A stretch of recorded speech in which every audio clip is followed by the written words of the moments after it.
5, 4, 3, 2, 1, 0. Start. माननीय सदस्यगण, हाल में उत्तर प्रदेश के राज्यपाल ने हिंदी के विकास के बारे में जो विचार प्रकट किए हैं वे अज्ञान के सूचक नहीं, एक धारणा के सूचक हैं जो हमारा अनुमान है राज्यपाल महोदय तक सीमित नहीं है, बल्कि कांग्रेस के अधिसंख्यक नेताओं की धारणा है। विराम।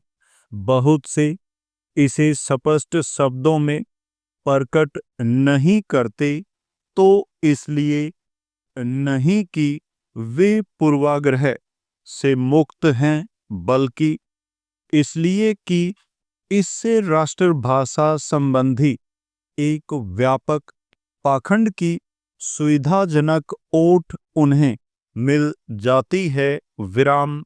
पैरा।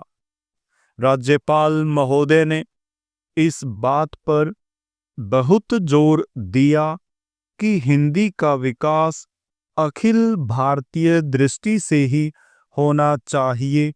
सुनने में बात बड़ी अच्छी लगती है। विराम।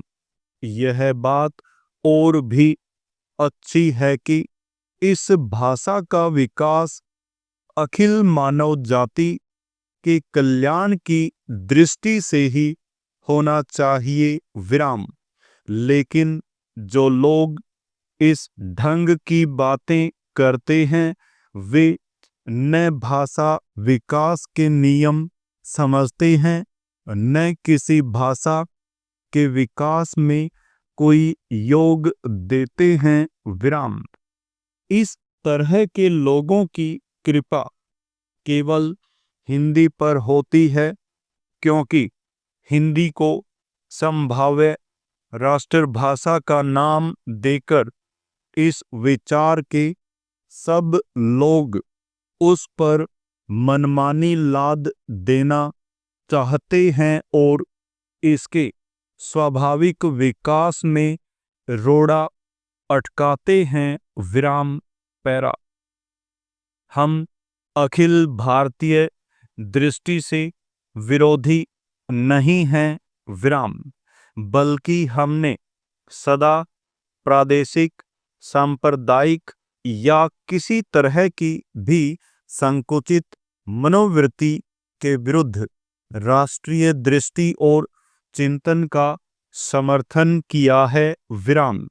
लेकिन हमें यह बात दोहराना भी आवश्यक जान पड़ता है कि भारतीय भाषाओं में हिंदी ही सबसे अधिक और सबसे अधिक निष्ठापूर्वक अखिल भारतीय दृष्टि से सोचती रही है और अखिल भारतीय उत्तरदायित्व वहन करने के योग्य बनने का स्वतः प्रयत्न करती रही है। विराम।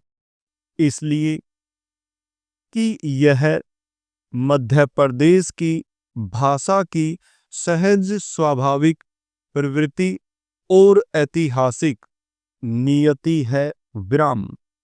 केंद्रीय सरकार राज्य सरकारों को राज्य की भाषा के विकास के लिए अनुदान देते हुए यह आशा या मांग करे कि राज्य अपनी भाषा विकास में योग देते हुए एक व्यापक दृष्टि को पनपाने का प्रयत्न करे, तो यह आशा या मांग सही होगी। विराम।